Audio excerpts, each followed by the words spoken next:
Welcome welcome welcome guys, welcome to another stream. तो जैसा कि हमने हिस्ट्री और पॉलिटी के सभी इंपॉर्टेंट पीवाईक्यूज को देख लिया था, अब टाइम है इंडियन इकोनॉमी के चैप्टर्स को स्टार्ट करने का, ठीक है। और इसके एमसीक्यूज को देखने का, इसके इंपॉर्टेंट पीवाईक्यूज को देखने का। तो एक मिनट मैं बस चेक कर लेता हूँ कि स्टार्ट हुआ या नहीं स्ट्रीम, उसके बाद हम स्टार्ट करते हैं इस सेशन को। जैसा कि हमने हिस्ट्री और okay okay okay guys, start हो चुका है ये स्ट्रीम, ठीक है। स्ट्रीम स्टार्ट हो चुका है, हम अब सेशन स्टार्ट करते हैं, ठीक है।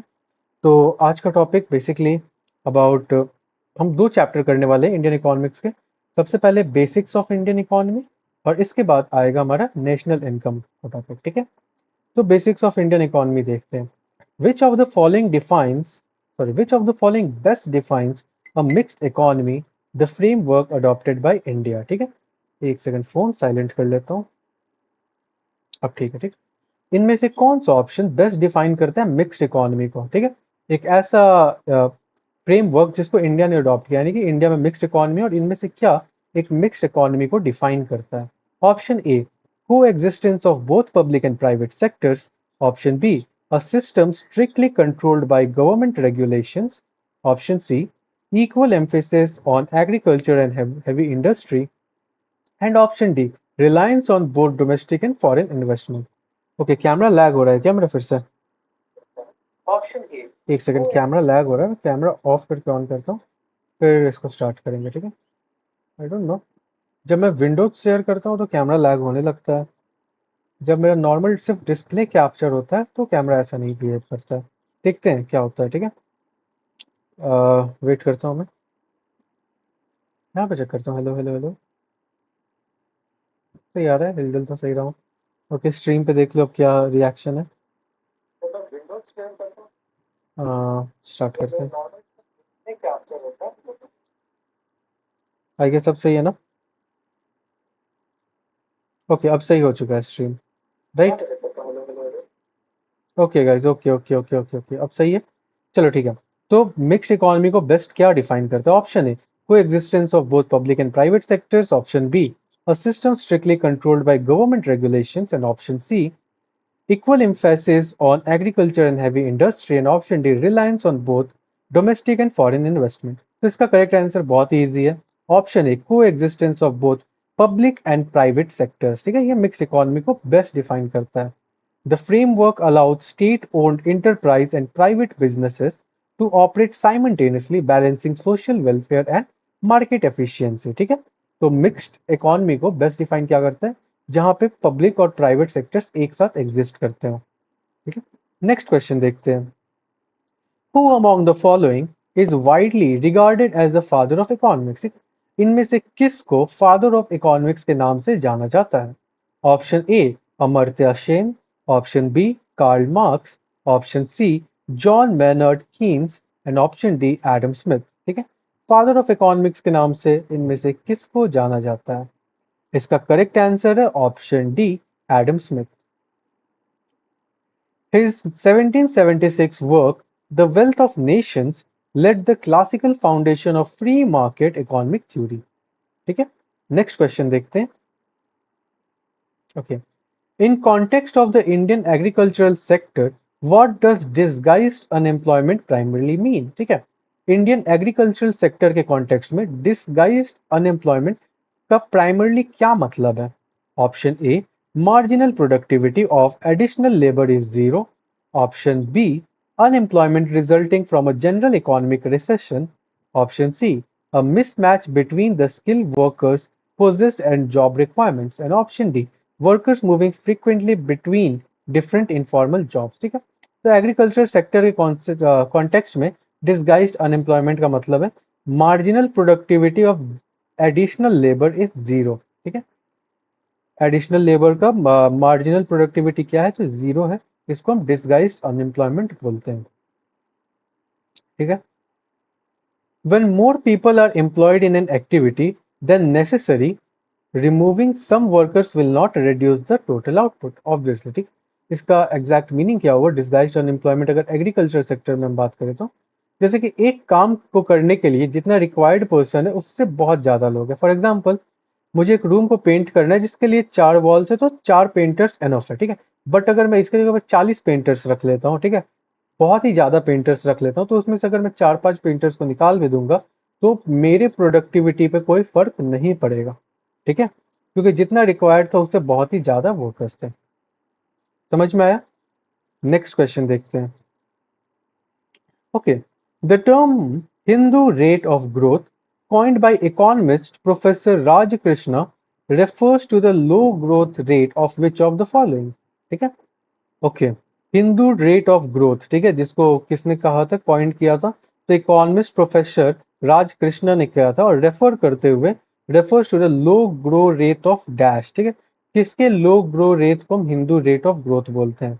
Option A agricultural production, option B gross domestic product, option C population growth rate, and option D per capita income, ठीक है। तो किसके लो ग्रोथ रेट को हम हिंदू रेट ऑफ ग्रोथ बोलते हैं? तो वो है, हम नहीं, मतलब इकोनॉमिस्ट प्रोफेसर राज कृष्णा के अकॉर्डिंग, तो वो है जीडीपी, यानी कि gross domestic product. It describe the stagnant low GDP growth rate around 3.5% experienced by India from the 1950s to 1980s, ठीक है। ओके, आगे देखते हैं। Which economic indicator is specially designed to measure income or wealth inequality within a nation? ठीक है, कौन सी ऐसी economic indicator है जो कि स्पेशली डिजाइन हुई है टू मेजर इनकम और wealth inequality with in a nation? एक नेशन में जितना भी इनकम का इनइक्वालिटी या फिर वेल्थ का इनइक्वालिटी है, उसको कैलकुलेट करने के लिए, उसको इंडिकेट करने के लिए जो भी इंडिकेटर हम यूज करते हैं, ठीक है, उसका नाम क्या है? Option A misery index, option B wholesale price index, option C consumer price index, and option D Gini coefficient, ठीक है। इनमें से क्या है इसका करेक्ट आंसर? ठीक है, वेल्थ इनइक्वालिटी या फिर इनकम इनक्वालिटी को मेजर करने के लिए विद इन अ नेशन हम किस इकोनॉमिक इंडिकेटर को यूज करते हैं? तो इसका करेक्ट आंसर है option D Gini coefficient. The statistical measure represents the income distribution of a nation's resident, with 0 representing perfect equality and 1 representing maximal inequality. ठीक है, गिनी कोफिशिएंट के बारे में, 0 और 1 का क्या रोल है? 0 क्या रिप्रेजेंट करता है? तो परफेक्ट इक्वालिटी को, और 1 रिप्रेजेंट करता है मैक्सिमम इनइक्वालिटी को, ठीक है। आगे बढ़ते हैं, नेक्स्ट देखते हैं। Okay, what currently what is the base year used by the government of India for the calculation of gross domestic product और GDP? गवर्नमेंट के द्वारा करेंटली किस साल को यूज किया जा रहा है as the base year to calculate GDP? ठीक है, जीडीपी कैलकुलेट करने के लिए गवर्नमेंट बेस ईयर किस ईयर को यूज कर रहा है? Option A 2011 and 12, option B 2015 and 16, option C 2020 and 2021, option D 2004 to 2005, ठीक है। किस ईयर को यूज कर रहे हैं? तो वो है option A 2011 to 2012। The ministry of statistics and programme implementation revise the base year to 2011 to 2012 to incorporate a more contemporary economic structure, ठीक है। आगे देखते हैं। okay, which sector is currently the largest contributor of India's GDP? India के GDP में सबसे ज्यादा contribution किस सेक्टर से आता है? बहुत इजी क्वेश्चन है। Option A secondary sector, option B tertiary sector, option C primary sector, and option D quaternary sector, ठीक है। तो इसका करेक्ट आंसर है option B tertiary sector. The services sector, including IT, finance, healthcare, and retail, dominates India's economic output, accounting for over half of GDP. ठीक है, clear है ये बात? बहुत इजी था, सेवेंथ क्वेश्चन भी। ओके, नेक्स्ट क्वेश्चन देखते हैं। Which of the following is not a core component use to calculate HDI? ठीक है, ह्यूमन डेवलपमेंट इंडेक्स HDI को कैलकुलेट करने के लिए इनमें से किसकी जरूरत नहीं पड़ती है? ये है हमारा question. Option A gross national income per capita, GNI per capita, option B infant mortality rate, option C life expectancy at birth, and option D expected in mean years of schooling, ठीक है। इनमें से क्या important नहीं है HDI को calculate करने के लिए? ओके, तो इसका करेक्ट आंसर है option B infant mortality rate, ठीक है। While a crucial health indicator, it is not directly used in HDI formula, which relies on overall life expectancy instead. ठीक है? हालांकि infant mortality rate एक अच्छा health in what how my OBS studio disconnected यार एक second मेरा OBS studio disconnect हो गया ओके ओके ओके सही है सही है वापस ठीक हो गया नेक्स्ट टीटी रॉय भाई वाह आप तो इकोनॉमिक्स ही पढ़ाते हो पढ़ाता नहीं हो भाई बस खुद का मैं टेस्ट लेते रहता हूँ ठीक है और बस इसको लाइव कर देता हूँ मैं ठीक है और मेरे ख्याल से बाकी आप आंसर दे सकते हो अगर आपको इकोनॉमिक्स पढ़ना पसंद है तो in national income accounting, net national product (NNP), a factor cost is exactly equivalent to which of the following?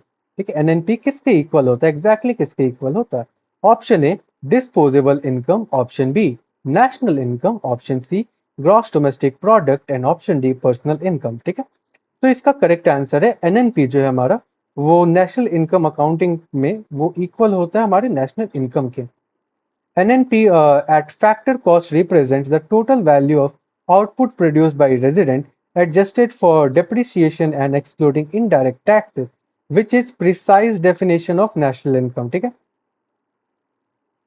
समझ में आया नेक्स्ट क्वेश्चन देखते हैं The economic concept of laissez-faire advocates for which type of environment ठीक है ये किस type of environment के लिए ये इकोनॉमिक कॉन्सेप्ट laissez-faire यूज होता है ऑप्शन ए जहां पे heavy taxation on corporate profit to fund social programmes हो आप जीडीपी बोल रहे हो तो नहीं जीडीपी नहीं नेशनल इनकम तो उसका आंसर ओके सेकंड है मिनिमम मिनिमल और non interference by government in economic affair option C extensive government planning and regulation and option D a system where all property is state owned ठीक है लेजिस फेरी कैसे concept को हम कहते हैं ठीक है कैसे इकोनॉमिक कॉन्सेप्ट के लिए हम लेजिस फेरी वर्ड यूज करते हैं क्या हैवी टैक्सेशन जब कॉर्पोरेट प्रॉफिट्स पे होता है उसको उसके लिए यूज करते हैं या फिर मिनिमम और नो इंटरफेरेंस बाय गवर्नमेंट होता है जब इकोनॉमिक अफेयर्स में उसके लिए हम इस टर्म को यूज करते हैं या फिर जब एक्सटेंसिव गवर्नमेंट प्लानिंग और रेगुलेशन अप्लाई होती है इन्वायरमेंट में तब हम इस टर्म को यूज करते हैं या फिर सिस्टम जहाँ पे सारी प्रॉपर्टी स्टेट के द्वारा ओन्ड हो वहां पे यूज करते हैं तो इसका करेक्ट आंसर है ऑप्शन बी मिनिमल और नो इंटरफेरेंस भैया मैं टेंथ में हूँ ओ आप अभी टेंथ में ही हो कोई बात नहीं टेंथ में हो तो बेसिक्स ऑफ इकोनॉमी तो इंडियन इकोनॉमी तो होगा ना टेंथ में आई गेस होगी बट अगर आप अभी टेंथ में गए हो फिर तो ये शायद ऊपर से जाएगा क्योंकि ये basics of Indian economy first chapter he tenth में आएगा ये सब मे बी अभी आपने नहीं पढ़ा होगा ठीक है तो इसका करेक्ट आंसर है लजीज फेरी टर्म यूज होता है मिनिमल और no interference by government in economic affairs ठीक है ये ओरिजिनेट कहाँ से हुआ तो ऑब्वियसली एक फ्रेंच वर्ड है तो originating from French meaning let do the principle argues the free markets operates most efficiently without state intervention ठीक है आगे देखते हैं नेक्स्ट क्वेश्चन हाँ अभी नहीं आया होगा कोई बात नहीं सर के ऊपर से जा रहा है कोई बात नहीं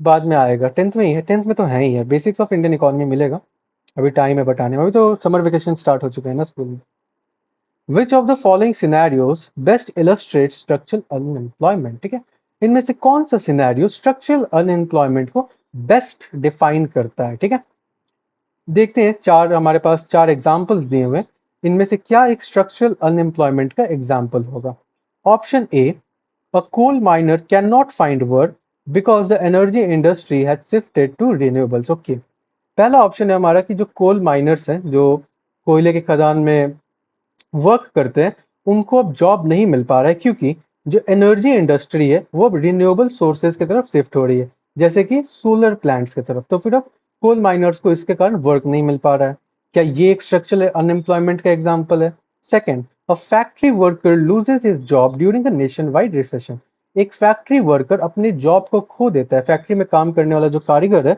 वो अपने जॉब को खो देता है reason being nationwide recession आ चुका है यानी कि नेशन वाइड रिसेशन को हिंदी में क्या बोलेंगे जब अकाल अकाल आ चुका है ठीक है यानी कि पैसों की कमी हो चुकी है next C an agriculture labour is out of work during the winter month या फिर एक एग्रीकल्चर लेबर है जो कि ठंड के समय में विंटर सीजन में वो उसके पास काम नहीं होता है क्या इसको एक स्ट्रक्चरल एम्प्लॉयमेंट कहते हैं या फिर last option a recent graduate is taking 2 months to find the first job ठीक है या फिर एक नया नया ग्रेजुएट स्टूडेंट जिसको 2 महीने लग गए एक जॉब को ढूंढने के लिए, क्या उसे स्ट्रक्चरल अनएम्प्लॉयमेंट कहा जाएगा? तो इसका करेक्ट आंसर बहुत ही सिंपल है, इन सभी में से कोई नहीं। इसका करेक्ट आंसर है option A, a coal miner cannot find work because the energy industry had shifted to renewables. ठीक है, क्योंकि अब कोल इंडस्ट्री में उतना वर्क नहीं हो रहा है, अब एनर्जी जो आ रही है लोगों के पास वो रिन्यूएबल सोर्सेस से आ रही है, वाटर डैम हो, सोलर प्लांट्स हो, ऐसी जगह से आ रही है। तो उसका जो स्किल है वो अब उसका कोई यूज नहीं रह जाएगा, क्योंकि अब कोल कोल के खदानों में खुदाई ही नहीं होगी। ठीक है, तो इस कारण से उसे जॉब नहीं मिल पा रहा है। तो ये कैसा अनएम्प्लॉयमेंट में आएगा? तो ये स्ट्रक्चरल अनएम्प्लॉयमेंट में आएगा। इसके बारे में डिटेल देते हैं। This occurs when there is a fundamental mismatch between the skill worker have and the skill demanded by the changing economy। बिल्कुल, स्ट्रक्चरल इकोनॉमी, स्ट्रक्चरल अनएम्प्लॉयमेंट कहता है कि आपके पास कैसा स्किल है, ठीक है, आपके वर्कर्स के पास कैसा स्किल है और जिस फील्ड में काम करना है वहां पे कैसा स्किल रिक्वायर्ड है, उनमें चेंजेस आ चुका है। ठीक है, पहले जो हिसाब लिखने का काम होता था वो एक कागज और पेन के थ्रू एक आदमी लिखता था। ठीक है, तो उसका स्किल था कि वो पेन और कैलकुलेटर या फिर पेपर यूज करके वो हिसाब बना सकता है। बट अब क्या है, तो अब उसे डेटा एंट्री करना होता है कंप्यूटर में, यानी कि अब जो पर्सन चाहिए उसको कंप्यूटर का स्किल चाहिए होता है। यानी कि सेम वर्क को करने के लिए अब तुम्हारे पास जो स्किल है वो एनफ नहीं है। ठीक है, अब क्या चाहिए, क्योंकि चेंज आ चुका है, क्या कहते हैं, वर्क में चेंज आ चुका है, तो वो तुम्हारा स्किल एनफ नहीं है। तो ऐसे अनएम्प्लॉयमेंट को हम स्ट्रक्चरल अनएम्प्लॉयमेंट कहते हैं। ठीक है, एक सेकेंड, लाइट कट गया ना, एक एक लाइट है वो ऑन कर दूं मैं बस, इतना टाइम पे लाइट कट जाता है भाई। ये लेट्स सी, क्या इससे कुछ हो पाएगा? हम्म, देखते हैं गाइज। ओके, ओके, टैब को चार्ज में भी लगाना होगा वरना अब मैं चैट्स नहीं पढ़ पाऊंगा। लाइट भी आ गया, वाह। ठीक है गाइज, ठीक है, नेक्स्ट क्वेश्चन देखते हैं। ठीक है, ओके, कैमरा एंगल सही है ना फिलहाल? ओबीएस देख लो मैं, हाँ सही है। कहीं खड़ा हो गया इसमें, चलो ठीक है, आगे देखते हैं। By definition a closed economy is one in which, ठीक है, डेफिनेशन के अकॉर्डिंग इनमें से क्लोज्ड इकोनॉमी क्या है? Option A, trade is heavily taxed but still permitted. Option B, neither exports nor imports takes place। Option C, the government completely controls all domestic markets। And option D, only exports take place to clear domestic surplus. ठीक है, इनमें से closed economy क्या है? तो इसका correct answer है option B, neither exports nor imports takes place। The defining characteristics is absolute self-sufficiency and zero integration with foreign economies। ठीक है, आगे बढ़ते हैं। क्लोज इकोनॉमी तो सिंपल सी चीज है। ओके, ये एक इंपॉर्टेंट क्वेश्चन है, क्योंकि इंपॉर्टेंट नाम दिख रहे हैं, क्वेश्चन तो अभी तक नहीं पढ़ा है मैंने। Who made the first systematic attempt to estimate the national income of India during the British colonial period? ठीक है, इनमें से किसने पहला सिस्टमेटिक अटेम्प्ट किया था कंट्री के नेशनल इनकम को फाइंड करने के लिए, इंडिया के नेशनल इनकम को फाइंड करने के लिए during the British colonial period? Option A, Prashanta Chandra Mahalanobis और PC Mahalanobis. Option B, V K R V Rao. Option C, Dadabhai Naoroji. And option D, Sardar Vallabhbhai Patel. ठीक है, तो इसका करेक्ट आंसर है option C, Dadabhai Naoroji. In his 1867 to 68 works, he calculated the per capita income to highlight the economic drain caused by British rule।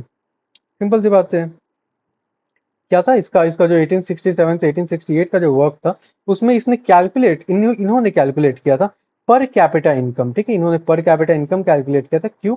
To highlight the economic drain caused by the British rule. ये highlight करना चाहते थे कि British rule में कितना economy drain हो चुका है इंडिया का। ठीक है, इसलिए 1867 से 1868 में पहली बार नेशनल इनकम कैलकुलेट हुआ था। ठीक है, आगे देखते हैं। In macroeconomics, the Phillips curve, okay, Phillips curve बहुत important है। In macroeconomics, the Phillips curve graphically illustrates the historical inverse relationship between which two variable।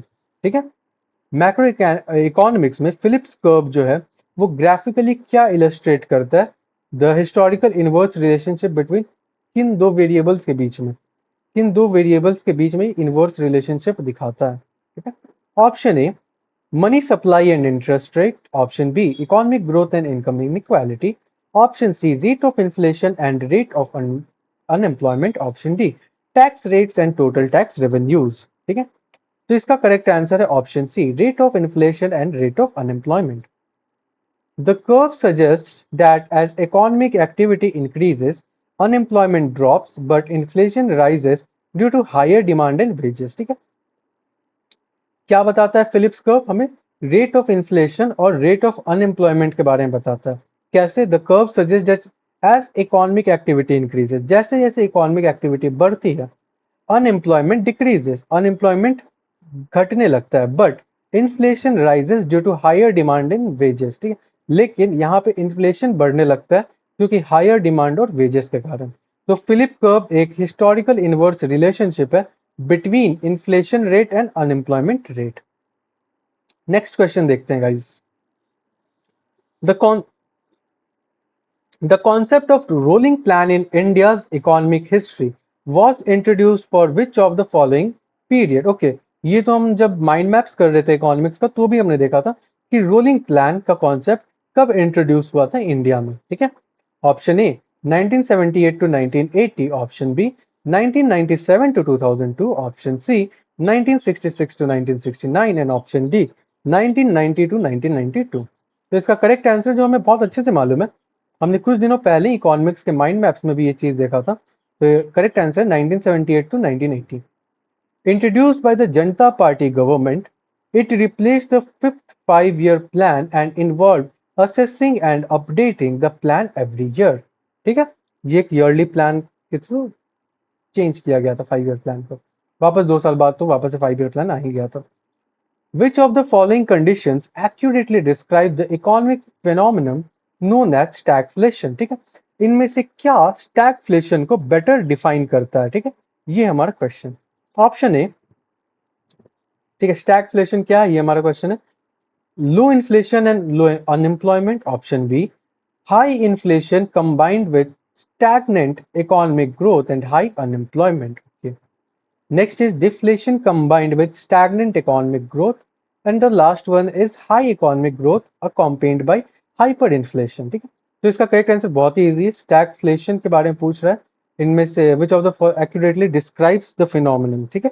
Stagflation को एक्यूरेटली क्या डिफाइन करता है? तो इसका correct answer option B high inflation combined with stagnant economic growth and high unemployment, ये होता है stagflation.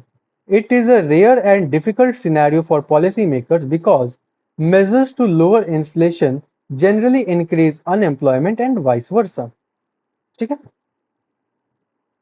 आगे देखते हैं। On January 1st 2015 the NITI Aayog, ठीक है, पहली बार वैसे 2015 में ही नीति आयोग स्टैब्लिश हुआ था, right? On January 1st 2015 the NITI Aayog National Institution of Transforming India officially replaced which established body? ये भी जब हम माइंड मैप्स कर रहे थे इकोनॉमिक्स के तब हमने देखा था, राइट? किसको रिप्लेस करके नीति आयोग आया था? तो प्लानिंग कमीशन को रिप्लेस करके आया था, ठीक है? Option A Finance Commission, option B National Development Council, option C Inter State Council and option D the Planning Commission. Obviously इसका करेक्ट आंसर है द प्लानिंग कमीशन। हमने ये माइंड मैप्स में देख रखा है तो इसमें तो कुछ डाउट करने की बात ही नहीं है। Okay, under the Constitution of India, economic and social planning is placed in which of the following list? Constitution of India के अकॉर्डिंग इकोनॉमिक और सोशल प्लानिंग को किस लिस्ट में रखा गया है? ठीक है, state list, concurrent list, union list और रेजिडोरियल लिस्ट, ठीक? तो इसका करेक्ट आंसर बहुत सिंपल है, इकोनॉमिक प्लानिंग और सोशल प्लानिंग को कॉन्करेंट लिस्ट में रखा गया है। Found in the seventh schedule, this placement allows both the central and state government to legislate and coordinate on planning matters. Congruent list क्या है? ये आपको पॉलिटी के माइंड मैप्स के थ्रू मालूम है कि कॉन्ग्रेंट लिस्ट में वो चीजें मेंशन्ड होती है जिसपे स्टेट और सेंटर दोनों वर्क कर सकता है, ठीक है? आगे देखते हैं। To account for an effective inflation, real GDP is calculated using which of the following, ठीक है? इफेक्ट ऑफ इन्फ्लेशन को कैलकुलेट करने के लिए, सॉरी इसके अकाउंट को चेक करने के लिए हम क्या करते हैं, रियल जीडीपी को कैलकुलेट करते हैं। इनमें से किसको यूज करके करते हैं, ये हमारा क्वेश्चन है। रियल जीडीपी हम किसको यूज करके करते हैं? Option A international exchange rates, option B constant prices of a base year, option C wholesale wholesale price only, and option D current market prices. तो इसका करेक्ट आंसर है option B, constant price of base years. Okay, by fixing prices to a specific, ये भी हमने वैसे economics के mind map में ये भी हमने देखा है। By fixing prices to specific base year, economists can determine if an increase in GDP is due to actual increased production or just rising prices. ठीक, clear है? Okay. The economic concept of purchasing power parity (PPP) is primarily used to compare which of the following between different countries. ठीक, PPP जो economic concept है ये primarily किस चीजों को compare करने के लिए दो कंट्रीज में यूज किया जाता है? Option A, total volume of foreign exchange reserves. Option B, the balance of trade deficit. Option C, economic productivity and standards of living. And option D, absolute level of poverty. ठीक है, तो PPP use होता है दो countries के बीच में comparison on the basis of economic productivity and standard of living. PPP adjusts exchange rates so that an identical basket of goods costs the same in different countries, allowing for a more accurate comparison for real economic size and living standards. आगे देखते हैं guys. In graphical economics the Lawrence curve, okay पहले हमने Phillips curve देख लिया, अब आया Lawrence curve, ये भी बहुत इंपॉर्टेंट है। एक ग्राफिकल इकोनॉमिक्स में Lorenz curve is utilised to depict which of the following, okay ठीक है, इनमें से किसको डिपिक्ट करने के लिए हम लॉरेंस कर्व को यूटिलाइज करते हैं? Option A, the inverse relationship between inflation and unemployment, बिल्कुल नहीं। इसके लिए हम क्या यूज करते हैं, इन दोनों के रेट के लिए हम फिलिप्स कर्व यूज करते हैं, तो ये तो नहीं है। Option B, the impact of economic growth and environmental degradation, पता नहीं। Option C, the distribution of income और wealth within the population, okay ये थोड़ा अच्छा लग रहा है। लास्ट देखते हैं, the relationship between tax rates and revenues, बिल्कुल नहीं। ठीक है, तो इसका करेक्ट आंसर क्या है? ऑप्शन सी, लॉरेंस कर्व किन चीजों के लिए यूटिलाइज होता है? तो for the distribution of income with in a population. ठीक है, इनकम का डिस्ट्रीब्यूशन कैसे है अपनी कंट्री के पॉपुलेशन के अंदर। ठीक है, the curve graphs cumulative income share against the cumulative population share to visually represent inequality. ठीक है, okay, which of the following economic activities is classified under the primary sector? इनमें से किस एक्टिविटी को हम प्राइमरी सेक्टर में रखते हैं? Option A, forestry and fishing, option B, telecommunication, option C, commercial banking, and option D, automobile manufacturing. ठीक है, तो प्राइमरी सेक्टर में आता है forestry and fishing. The primary sector encompasses all activities involving the direct extraction and harvesting of natural resources. तो primary sector के बारे में ये बात जानना जरूरी है कि इसमें इन्वॉल्व होता है direct extraction and harvesting of natural resources. The tertiary sector of an economy is most commonly referred by which alternative name? ठीक है, बहुत इजी है। ठीक है, टर्शियरी सेक्टर को हम और किस नेम से भी जानते हैं? तो अभी थोड़ी देर पहले भी हमने एक क्वेश्चन देखा था टर्शियरी सेक्टर से रिलेटेड, उसमें ये नाम मेंशन्ड भी था। थोड़ी देर पहले हमने ये क्वेश्चन देखा था। Option A service sector, option B agricultural sector, option C industrial sector, and option D manufacturing sector. तो इसका करेक्ट आंसर है option A service sector, because it involves the provision of intangible services rather than end products. It is universally known as the service sector. ठीक है, क्योंकि इसमें involve होता है intangible services rather than and products. ठीक है, यहाँ पे प्रोडक्ट्स की जगह पे सर्विसेज इन्वॉल्व होती है, इसलिए इसको यूनिवर्सली सर्विस सेक्टर भी बोलते हैं। नेक्स्ट क्वेश्चन देखते हैं। ठीक है, Which of the following is the most accurate standard definition of GDP? GDP का सबसे ज्यादा accurate और standard definition इनमें से क्या है? Option A, total market value of all intermediate goods produced in a year. The total volume of goods exported by a country in a given year. Option C, the total income earned by citizen of country regardless of where they live.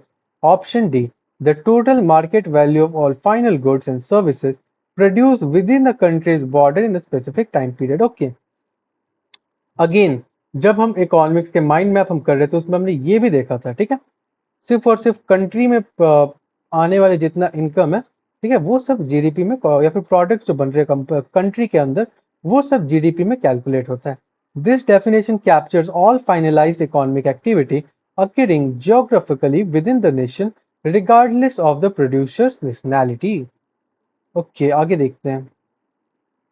What is the primary driving force or underlying motive in a purely capitalist economy? ठीक है, एक purely capitalist economy में primarily driving force या underlying motive क्या होता है, ठीक है, जो कि कैपिटलिस्ट इकोनॉमी को ओके देखते हैं.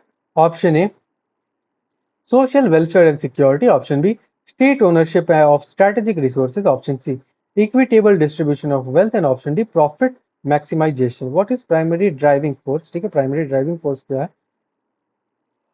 To motive driving force in a purely capitalist, okay, purely capitalist economy में primary driving force obviously profit maximization ही होता है. In a free market system, the pursuit of financial profit drives innovation, production, and resource allocation by private individuals. Next question देखते हैं, ठीक है. Frictional unemployment is considered a normal part of dynamic economy. When does it primarily occur? ठीक है, frictional unemployment जो है इसको एक डायनेमिक इकोनॉमी का एक नॉर्मल पार्ट ही कंसिडर किया जाता है. और ये जनरली कब होता है? Option A, when the economy enters the severe recession. Option B, when workers are actively moving between jobs or entering the workforce for the first time. Option C, when there are surplus workers on agricultural land yielding zero marginal productivity. Or option D, when technological automation replaces human labor in manufacturing. ठीक है, तो इनमें से क्या correct है? ठीक है, क्या है फ्रिक्शनल अनएम्प्लॉयमेंट? ठीक है, कब होता है ये? तो इसका करेक्ट आंसर है when workers are prime actively moving between jobs और entering the workforce for the first time. ठीक है, फ्रिक्शनल अनएम्प्लॉयमेंट के लिए यही होगा. हमने एक जॉब छोड़ दी, अब दूसरे जॉब को हम लेने वाले हैं, लेकिन उसके बीच में जो अनएम्प्लॉयमेंट है उसको हम फ्रिक्शनल अनएम्प्लॉयमेंट बोलते हैं. It represent the natural time lag and search process required to match workers with suitable new employment opportunities. ठीक है, नेक्स्ट देखते हैं. Which of the following is a defining characteristic of socialist economy? Socialist economy का एक defining characteristic क्या है? Option A, collective or state ownership and administration of the means of production. Option B, prices are determined entirely by free market forces of supply and demand. Option C, okay एक second laptop charge में लगाना होगा because warning आ चुका है. Issue है यार, पहले से ही चार्जर लगा कर रखना चाहिए था मुझे. Okay okay okay.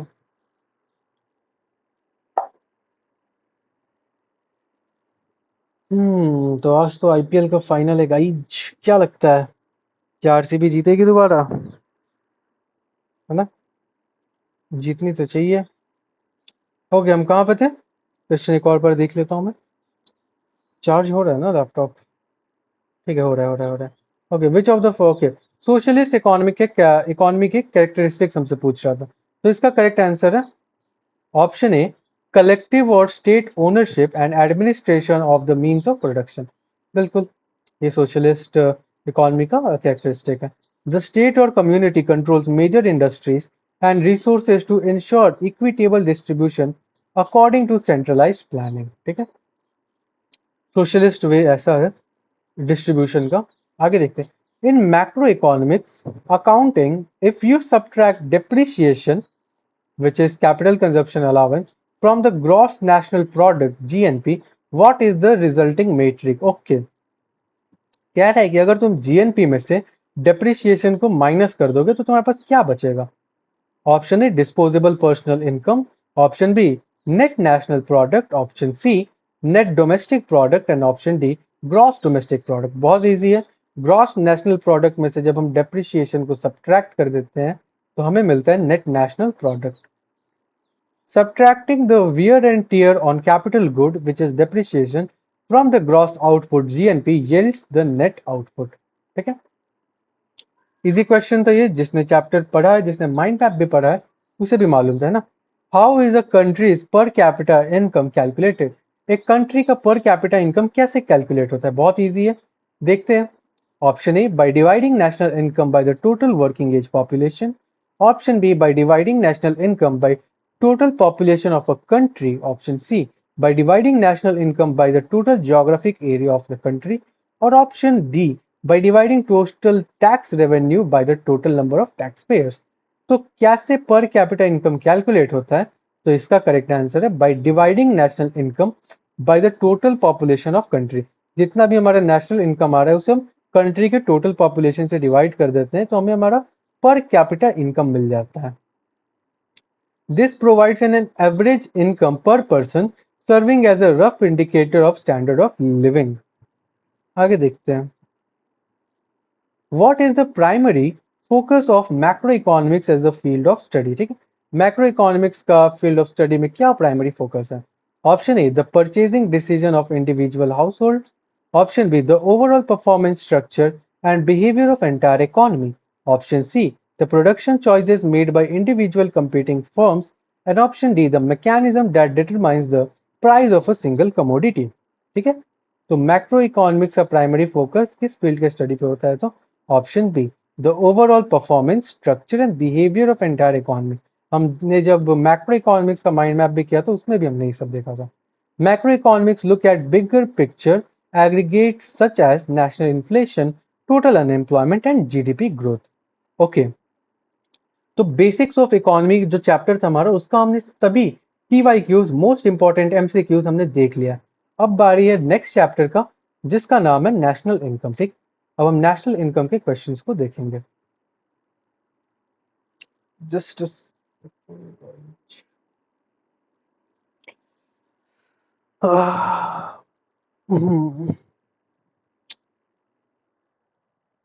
पानी पी लेता हूँ।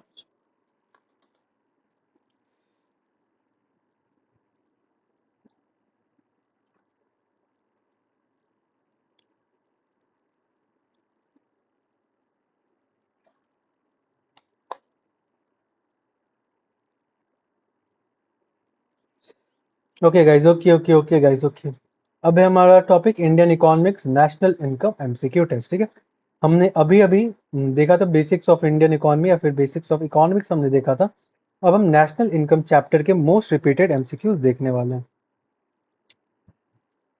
ओके चलो, who made the first attempt to calculate national income? Okay, सही आ रहा है ना? ओके, अभी तक कोई इशू नहीं। Who made the first attempt to calculate national income in India? हमें मालूम है, अभी हमने थोड़ी देर पहले बेसिक्स ऑफ इंडियन इकोनॉमिक्स में भी सेम क्वेश्चन को देखा। क्योंकि ये क्वेश्चन नेशनल इनकम से भी रिलेटेड है, तो हम यहाँ भी इसे देख सकते हैं। तो इसका correct answer Dadabhai Naoroji. He made the first rough estimate of Indian national income in 1867 to 18। ये क्या हो गया भाई? इसीलिए गुस्सा आता है यार कभी कभी मुझे जेमिनाई पे। जेमिनाई अच्छे से वर्क काहे नहीं करते हो भाई तुम? देखते हैं क्या होगा। एक second guys, just a second.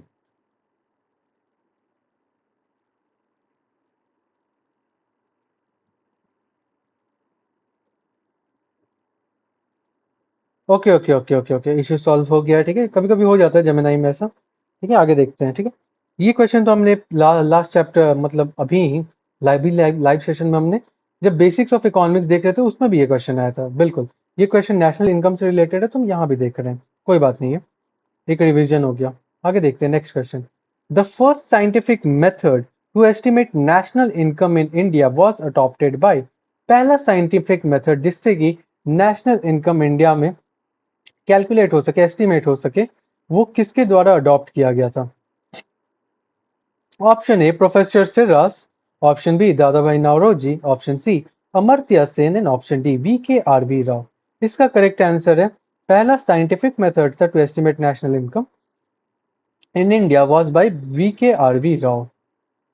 He divided the Indian economy into agricultural and corporate sectors, making the first scientific estimation in 1931 to 1932। ठीक है, which agency is currently responsible for estimating national income in India? कौन सी agency currently responsible है for estimating national income in India? ठीक है, national income कौन सी agency का काम है कैलकुलेट करना, एस्टिमेट करना? Option A National Statistical Office NSO, option B NITI Aayog, option C Ministry of Finance and option D Reserve Bank of India. ठीक है, तो इसका करेक्ट आंसर है obviously option A National Statistical Office और NSO. Formed by merging the CSO and NSSO, this body under the Ministry of Statistics and Program Implementation handles the estimates. ठीक है, next question देखते हैं guys. कोई answer दे रहा है? कोई देख भी नहीं रहा है। ओके, चलो बढ़िया है। What is the current base year used for calculating India's GDP and national income? ठीक है, करंट बेस ईयर क्या, ये भी हमने अभी लास्ट चैप्टर वाले एमसीक्यू में ही देखा था, क्योंकि वहां भी हमने नेशनल इनकम से रिलेटेड क्वेश्चन देखे थे। वो chapter basics of Indian economy थी, तो वहां भी नेशनल इनकम से रिलेटेड भी एक दो क्वेश्चन थे। तो ये क्वेश्चन अभी अभी हमने देखा था थोड़ी देर पहले प्रीवियस चैप्टर के PYQs में, फिर से आ चुका है। तो ये तो इजी, आप बता सकते हो इसका आंसर क्या है। Option A 2018 to 19, option B 2010 to 11, option C 2011 to 12 and option D 2004 to 5। Base year किसे लिया जाता है इंडिया जीडीपी और नेशनल इनकम को कैलकुलेट करने के लिए? तो it is 2011 and 12। The Ministry of Statistics updated the base year to this period to better reflect the current economic structure. ठीक है, आगे देखते हैं। In context of the Indian economy, which sector contributes the most to the gross domestic product? ठीक है, Indian economy के context में कौन सा सेक्टर सबसे ज्यादा कंट्रीब्यूट करता है जीडीपी में? ओके, ये सब कुछ लग रहा है जैसे कि हम पढ़ा हुआ है, बट क्योंकि वो बेसिक्स ऑफ इंडियन इकोनॉमी था इसलिए वो सब वहां भी कुछ कुछ सेम क्वेश्चंस थे। ठीक है, और ये नेशनल इनकम के बारे में, तो नेशनल इनकम रिलेटेड तो क्वेश्चन होगा ही। तो जीडीपी में सबसे ज्यादा कंट्रीब्यूट कौन सा सेक्टर करता है? अभी ये हमने भी थोड़ी देर पहले भी देखा था। Option A tertiary sector, option B primary sector, option C secondary sector and option D quaternary sector. इसका करेक्ट आंसर है option A tertiary sector. Services including IT, finance and tourism accounts for more than 50% of India's GDP. I hope next question जो हो वो हमें आज की session का पढ़ा हुआ ना मिले बस। ओके, डिफरेंट आ गया, नहीं आया ना? ये आया था या नहीं आया था क्वेश्चन? कोई बात नहीं। Which of the following is equivalent to national income? Okay, equivalent to national income शायद ऐसा कुछ आया था, बट ठीक है, हमें तो मालूम है ना क्या है। Option A net domestic product and factor cost, option B gross domestic product and market price, option C net national product at market price and option D net national product at factor cost. ठीक है, तो इसका correct answer है equivalent. क्या होता है national income के equal? इनमें से क्या है? तो इनमें से नेशनल इनकम की इक्विवेलेंट होता है net national product at factor cost. It represents the total income earned by the factors of production, making it the true measure of national income. ठीक है, ये क्वेश्चन शायद नहीं आया था, बट ठीक है। ओके, ये तो इजी है। ये क्वेश्चन भी सेम था, सेम तो नहीं था, थोड़ा सा डिफरेंट था। अगेन देखते हैं। The term Hindu rate growth was coined by which economist? उस समय क्वेश्चन था शायद कि किस ईयर, या फिर ऐसा कुछ क्वेश्चन था। अच्छा, किस चीज का होता है वो, है ना, जो कि हमें मालूम था इन लो ग्रोथ रेट के बारे में था ये, है ना। Economic to describe India's low growth rate from 1950 to 1980। ये तो बहुत इजी, हमने थोड़ी देर पहले देखा था। Amartya Sen, Montek Singh, Luwalia Ahluwalia and option C Rajkrishna and option D Jagdish Bhagwati. इसका करेक्ट आंसर है option C Rajkrishna. He coined this phrase in 1978 to describe the stagnant 3.5% annual growth rate. ठीक है, आगे देखते हैं। What is the primary difference between GDP and GNP? GDP और GNP के बीच में प्राइमरी डिफरेंस क्या है? Option A subsidies, option B net indirect taxes, option C net factor income from abroad, बिल्कुल, ऑप्शन डी डेप्रिसिएशन। ये जब हम mind maps कर रहे थे वहां भी हमने देखा था, और अभी पिछले चैप्टर में जब हमने जीडीपी के बारे में देखा था तो हमने ये देखा कि एक कंट्री में प्रोड्यूस होने वाले टोटल प्रोडक्ट। ठीक है, तो जीडीपी और जीएनपी के बीच में यही डिफरेंस है। जीडीपी में आता है कंट्री में प्रोड्यूस होने वाले टोटल प्रोडक्ट, और जीएनपी में आता है एक इंडियंस द्वारा प्रोड्यूस किए हुए टोटल प्रोडक्ट। ठीक है, तो इसमें क्या है? Option C net factor income from abroad. GNP adds income earned by citizens abroad and subtract income earned by foreigners in domestically. Okay, GDP में आता है क्या कि इंडिया के बाउंड्री के अंदर, इंडिया कंट्री के अंदर टोटल इनकम क्या जनरेट हो रहा है, ठीक है, वो इंडियंस हो या फॉरेनर्स हो, ठीक है, टोटल इनकम जो भी आ रहा है वो जीडीपी। लेकिन जीएनपी में होता है कि इंडिया में रहने वाले सारे इंडियंस का, फॉरेनर्स को छोड़ के, और फॉरेन कंट्री में रहने वाले जितने इंडियंस हैं उन सब का इनकम कैलकुलेट करना, वो जीएनपी में आता है। ठीक है, आगे देखते हैं। Okay, which term is deducted from gross national product GNP to get net national product NNP? किस आइटम को डिडक्ट किया जाता है जीएनपी में से टू गेट एनएनपी? ये हमने थोड़ी देर पहले ही देखा था, है ना। उसमें था कि जब हम जीएनपी में से डेप्रिसिएशन को माइनस करते हैं तो हमें क्या मिलता है। यहाँ पे बस थोड़ा सा डिफरेंस है।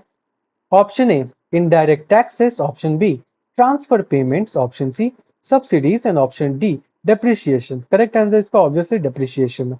इस पर टाइम वेस्ट नहीं करेंगे, हमें मालूम है। जो रिपीटेड क्वेश्चन है उस पर टाइम वेस्ट नहीं करेंगे। Which of the following is not a method use to calculate national income? इनमें से क्या एक मेथड नहीं है जिसको हम नेशनल इनकम कैलकुलेट करने के लिए यूज करते हैं? Option A matrix method, option B expenditure method, option C product method और ऑप्शन डी इनकम मेथड। ठीक है, तो क्या नहीं है नेशनल इनकम कैलकुलेट करने का मेथड? तो वो है matrix method. This is a mathematical concept, not one of the standard 3 macro economics method for national income. ठीक है, ये एक मैथमेटिकल कॉन्सेप्ट है, ये उन ये 3 स्टैंडर्ड मेथड्स में से एक नहीं है। ठीक है, नेक्स्ट देखते हैं। Who was the chairman of the first national income committee constituted इन 1949? ठीक है, 1949 में जो पहला नेशनल इनकम कमिटी बना था उसके चेयरमैन कौन थे? Option A PC Mahalanobis, option B Jawaharlal Nehru, option C D R Gadgil sorry Gadgil, option D V K R V Rao. इसका करेक्ट आंसर है option A PC Mahalanobis. He chaired the committee that laid the foundation for systematic national income accounting for independent India. ठीक है, next question देखते हैं। How is per capita income calculated? Per capita income calculate कैसे किया जाता है? National income by total population, gross domestic product by total workforce, national income by total area और total population by national income. इसका correct answer है national income by total population divides the total by income pie by the number of people yielding average income। ठीक, okay, आगे देखते हैं। Which of the following is considered the truest indicator of a country's economic growth and development? ठीक है, truest indicator किसे माना जाता है एक कंट्री के इकोनॉमिक ग्रोथ और डेवलपमेंट का? Option A increase in real पर capita income, option A increase in real per capita income, option B increase in nominal GDP, option C increase in foreign exchange reserves and option D increase in gross national product। इसका correct answer है option A increase in real per capita income। This measures accounts for both inflation and population growth, showing true improvement in living standards। ठीक है, तो ये क्या है? ये truest indicator होता है। ठीक है, जब इंक्रीज होता है रियल पर कैपिटा इनकम में तो ये ट्रूएस्ट इंडिकेटर होता है कंट्री के डेवलपमेंट और ग्रोथ को दिखाने का। क्योंकि पर कैपिटा इनकम क्या होता है? Total income by total population, पर पर्सन कितना रुपए आ रहा है। ठीक है, आगे देखते हैं। Which of the following activities is not included in the calculation of national income? ठीक है, नेशनल इनकम कैलकुलेट करने में से इनमें से कौन सा एक्टिविटी कैलकुलेट नहीं होता? Option A service of a paid domestic helper, option B rental values of owner occupied houses, option C production of goods और self consumption, option D service of a homemaker. ठीक है, तो national income calculate करने में एक homemaker के service को include नहीं किया जाता है क्योंकि ये एक अनपेड डोमेस्टिक वर्क है। Unpaid domestic work lacks a market transaction and is excluded due to measurement difficulties। आगे देखते हैं। What does the GDP deflator measure? एक GDP deflator क्या मेजर करता है? The difference between GDP and GNP, the ratio of real GDP and nominal GDP, the rate of unemployment and the ratio of nominal GDP to real GDP multiplied by 100।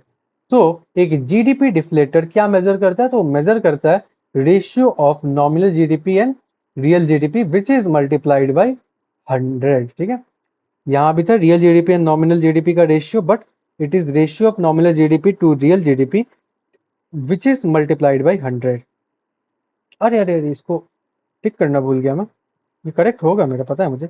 The formula isolates the price changing across the entire economy serving as the comprehensive inflation index. ठीक है, आगे देखते हैं। Transfer payments are excluded from national income because, ठीक, transfer payments को national income से excluded रखा गया, क्यों? Option A, they are subject to high taxation. Option B, they only happens between family members. Option C, they do not correspond to any current production of goods or services. Option D, they are difficult to calculate. तो इसका correct answer, transfer payments को national income से excluded क्यों रखा गया? Because they do not correspond to any current production of goods or services. Payments like pension and scholarships are one-way transfers without any reciprocal economic service rendered in current year. ठीक है, जैसे कि transfer payments होते हैं, pension payments होते हैं, या फिर स्कॉलरशिप्स होते हैं, ये सिर्फ एक वन वे पेमेंट। ठीक है, ऐसा नहीं है कि आप कोई सर्विस ले रहे हो उसके लिए पेमेंट कर रहे हो। ठीक है, ये सिर्फ, तो इसका कोई क्या कैलकुलेशन में यूज नहीं होता है फॉर नेशनल इनकम, क्योंकि ये एक वन वे ट्रांजैक्शन है। आगे देखते हैं। Personal disposable income is calculated as, personal disposable income को कैसे कैलकुलेट किया था? Personal income minus indirect taxes, personal income minus direct taxes, national income minus subsidies and national income minus corporate tax। तो personal disposable income को calculate करते हैं personal income minus direct taxes. एक second guys, hello, ठीक है, ठीक है, बंद कर देंगे तो, ठीक है, ठीक है।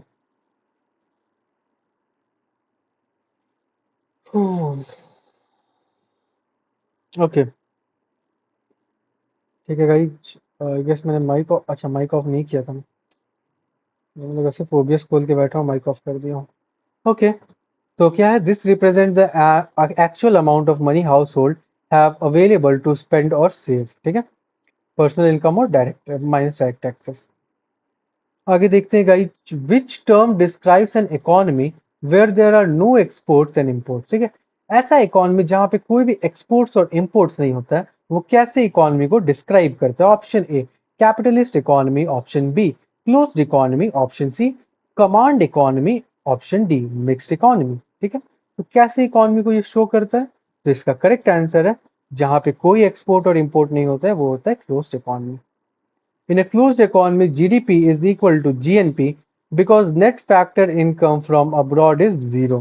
कोई इंपोर्ट कोई एक्सपोर्ट नहीं हो रहा है, इसको क्लोज्ड इकोनॉमी बोलते हैं। यहाँ पे अब्रॉड का कोई रोल नहीं है, नेट फैक्टर इनकम अब्रॉड का जीरो होता है, तो जीडीपी और जीएनपी आपस में इक्वल होता है। आगे देखते हैं। जीएनपी जीडीपी आपको याद होगा, जीडीपी कंट्री के अंदर इंडियंस और मतलब कि कंट्री वालों के थ्रू और फॉरेनर सबके थ्रू कलेक्ट होने वाला टोटल इनकम, और जीएनपी का मतलब कंट्री के लोगों का इनकम कंट्री के अंदर और कंट्री के बाहर से भी, और जो फॉरेनर्स कंट्री के अंदर है उनका इनकम कैलकुलेट नहीं होता है। तो जीएनपी और जीडीपी क्लोज्ड इनकम इकोनॉमी में इक्वल हो जाती है। नेक्स्ट देखते हैं, why are intermediate goods excluded from the calculation of GDP. GDP calculation में से इंटरमीडिएट गुड्स को क्यों एक्सक्लूड किया गया? Option A, they do not generate employment. Option B, they are generally imported। Option C, to avoid the problem of double counting। Option D, they do not have market value। ठीक है, why are immediate goods excluded from calculation of GDP? बिल्कुल, GDP से के calculation से intermediate goods को क्यों exclude किया गया? Because to avoid the problem of double counting. Their value is already included in the price of the final good. Counting them again would artificially inflate the GDP। ठीक है, obviously जब उनकी value GDP में already count हो चुकी है, तो intermediate goods को की वैल्यू को काउंट करने का कोई पॉइंट नहीं बनता है। फाइनल गुड्स का तो हम कैलकुलेट कर ही रहे हैं, ये तो सिर्फ इन्फ्लेशन बढ़ाने का काम करेगा। Okay, which book by Dadabhai Naoroji highlighted the drain of wealth from India? Okay, हमने थोड़ी देर पहले ही देखा था drain of wealth from India दिखाने के लिए दादा भाई नौरोजी ने सबसे पहले इंडिया में एक सिस्टमैटिक इंडियन एक नेशनल इनकम उन्होंने कैलकुलेट किया था, ठीक है। तो ये किस बुक के थ्रू उन्होंने हाईलाइट किया था? Drain of wealth from India by Britishers. Option A the wealth of nation, option B economics history of India, option C planned economy for India, option D poverty and un British rule in India, ठीक है। Poverty and un British rule in India, obviously drain of wealth from India ये British rule के time पे Dadabhai Naoroji ने लिखा था। इसके लिए इन्होंने एक प्रॉपर नेशनल इनकम पहली बार इंडिया में किया भी था calculate, ठीक है। Published in 1901, the seminal work detailed how British policies were draining India's wealth and established his national income estimates। आगे देखते हैं, ठीक है। What distinguishes GDP at factor cost from GDP at market price? GDP at factor cost और GDP at market price को क्या distinguish करता है? Option A net factor income from abroad, option B net indirect taxes, option C inflation and option D depreciation। तो इसका correct answer है दोनों के बीच में डिफरेंस है तो सिर्फ और सिर्फ नेट इनडायरेक्ट टैक्सेस का। Net cost factor, net cost is a market price minus indirect taxes plus subsidies, ठीक है। नेट कॉस्ट क्या है? एक मार्केट प्राइस ही है जिसमें से इनडायरेक्ट टैक्स माइनस हो जाता है, ठीक है। If a country's gross national product GNP is less than gross domestic product GDP, it indicates, ठीक है। एक कंट्री का अगर जीएनपी लेस देन जीडीपी है, इसका मतलब क्या है, ठीक है। अब इसके लिए आपको याद करना होगा कि जीडीपी और जीएनपी क्या है। जीडीपी के अंदर फॉरेनर्स की मनी भी आती है और जीएनपी के अंदर सिर्फ और सिर्फ इंडियंस की मनी आती है, ठीक है। Option A net factor income from abroad is negative, option B the country is experiencing high inflation, बिल्कुल नहीं, जीडीपी हाई है ना, जीएनपी में फॉरेन मनी इंक्लूड होता है ना, जीडीपी में नहीं होता है। Option B the economy is a closed economy, बिल्कुल नहीं, जीएनपी जीडीपी है तो क्लोज्ड इकोनॉमी कैसे हो। Option D net factor income from abroad is positive. देखते हैं नेट फैक्टर इनकम यानी कि फॉरेन से आने वाली पैसे क्या पॉजिटिव है? तो यहाँ लिखा है जीएनपी लेस है, अगर जीएनपी मोर लिखा होता तो ऑप्शन इसका डी होता, लेकिन जीएनपी लेस लिखा है, इसका मतलब है कि net factor income from abroad is negative. Less से यानी कि फॉरेन से आने वाला पैसा नेगेटिव में। This means foreigners earn more inside the country than the country citizen earn abroad, ठीक है। अगर जीएनपी लेस है जीडीपी से, इसका मतलब है कि फॉरेनर्स हमारे कंट्री में आके अच्छा पैसा कमा रहे हैं, लेकिन हमारे कंट्री वाले फॉरेन कंट्री में जाके उतना पैसा नहीं कमा पा रहे हैं, तभी जीडीपी ज्यादा होगा जीएनपी से।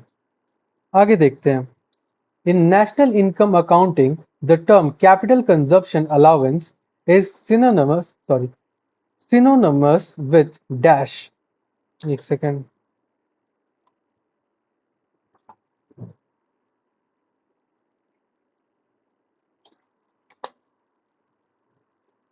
ओके, ठीक है।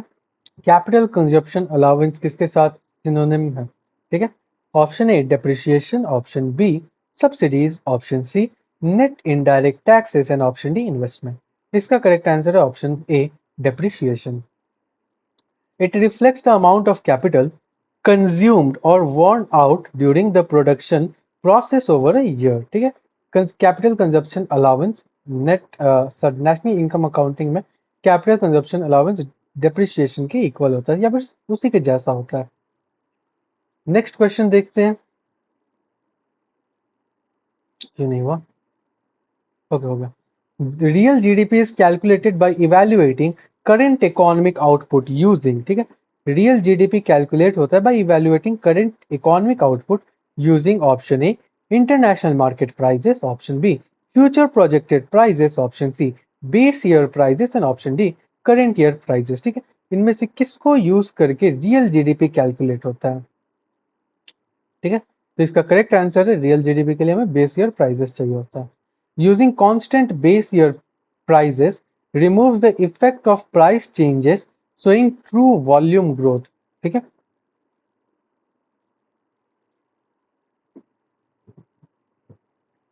The presence of a large shadow इकोनॉमी और a black money market in India leads to, ठीक है, the presence of large shadow economy और black money market in India leads to, ठीक है, शैडो इकोनॉमी या फिर ब्लैक मनी मार्केट इंडिया को कहाँ लेड करता है? Option A increase in direct tax revenues, बिल्कुल नहीं।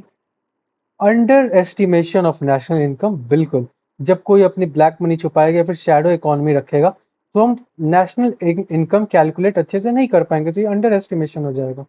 Option C no impact on national income, बिल्कुल नहीं, गलत है, ये इम्पैक्ट पड़ेगा, हमें करेक्ट नेशनल इनकम कभी पता ही नहीं चलेगा। Option D over estimation of national income, बिल्कुल नहीं, पैसे छुपा रहा है तो फिर ओवर एस्टिमेशन हो ही नहीं सकता है, पैसे छुपा रहा है तो वो अंडर एस्टिमेशन में आएगा। Because the economic activities are unrecorded to evade taxes the official GDP figures are lower than the actual economic activity, ठीक है, आगे देखते हैं। In the expenditure method of calculating GDP, which component is usually the largest in Indian economy? ठीक है, okay, expenditure method of calculating GDP जो है, अलग अलग तीन मेथड से जीडीपी कैलकुलेट करने के, अगर आपको याद हो तो, which component is usually the largest in the Indian economy, ठीक है, एक्सपेंडिचर मेथड में कौन सा कंपोनेंट लार्जेस्ट है इंडियन इकोनॉमी में? Option A net exports, option B private final consumption expenditure, option C gross fixed capital formation यानी कि investment, option D government final consumption expenditure. तो इसका करेक्ट आंसर है, सबसे ज्यादा है इसमें तो private final consumption expenditure. Household consumption traditionally drive the majority around 60% of India GDP, ठीक है। नेक्स्ट क्वेश्चन देखते हैं।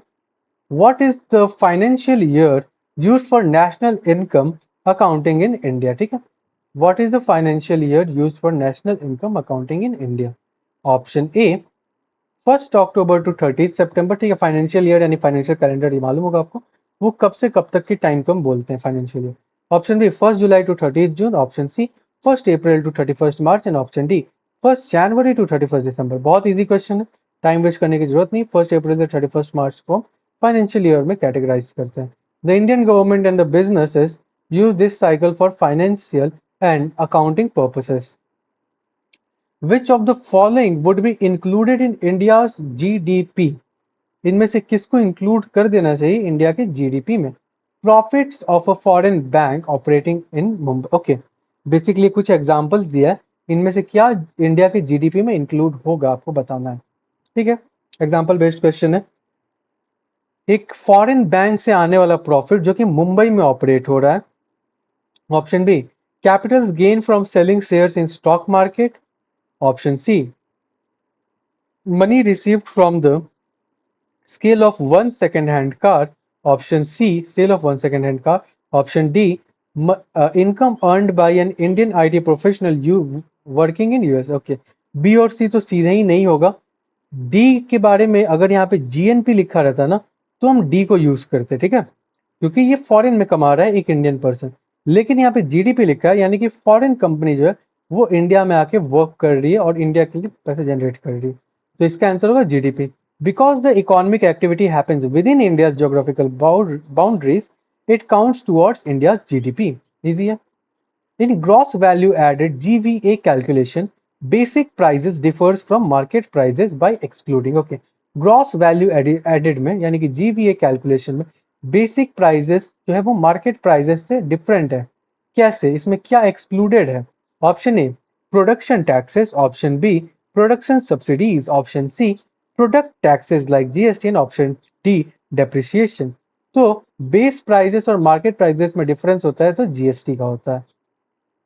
GVA at a base price removes tax applied directly on the product, giving a clearer picture of producer revenue, ठीक है। Last question देखते हैं हम आज के लाइव सेशन का, इसके बाद टाइम हो रहा है अभी 5:30 हो रहा है ना, ऑलमोस्ट 1.5 घंटे में तो आईपीएल फाइनल शुरू होने वाला है, तो थोड़ा रेस्ट करके या फिर थोड़ा पढ़ाई करके जाऊंगा मैं। अभी इस सेशन को यहीं पे एंड करते हैं। इसका क्वेश्चन क्या था, sorry, the concept of green GDP involves adjusting conventional GDP by, okay, option A removing industrial output from the calculation, option B deducting the cost of environmental degradation and resource depletion, option C including only renewable energy investments, and option D adding the value of all agricultural output। तो इसका correct answer है option B, deducting the cost of environmental degradation and resource depletion, ठीक, depletion. It attempts to show a sustainable growth rate by accounting for the environmental damage caused by production. Done करते हैं guys जिससे. Obviously सारे सही थे हमारे questions और answers. तो thank you guys for joining. ये था हमारा इकोनॉमिक्स का पहला लेक्चर जिसमें हमने दो चैप्टर्स के पीवाई, सॉरी इकोनॉमिक्स का पहला लेक्चर नहीं, हमने माइंड मैप में लेक्चर देख रखा है. ये था हमारा पीवाईक्यू सीरीज इकोनॉमिक्स का पहला सेशन, ठीक है, जिसमें हमने दो चैप्टर्स के पीवाईक्यू को कंप्लीट किया. सबसे पहले बेसिक्स ऑफ इंडियन इकोनॉमी और उसके बाद हमने किया था नेशनल इनकम की मोस्ट रिपीटेड पीवाईक्यूज या फिर एमसीक्यूज, ठीक है. तो होप सो आपको ये पसंद आया और आपके लिए हेल्पफुल हो. Thank you all for your time. Bye bye, goodbye, take care, अलविदा, hasta la vista.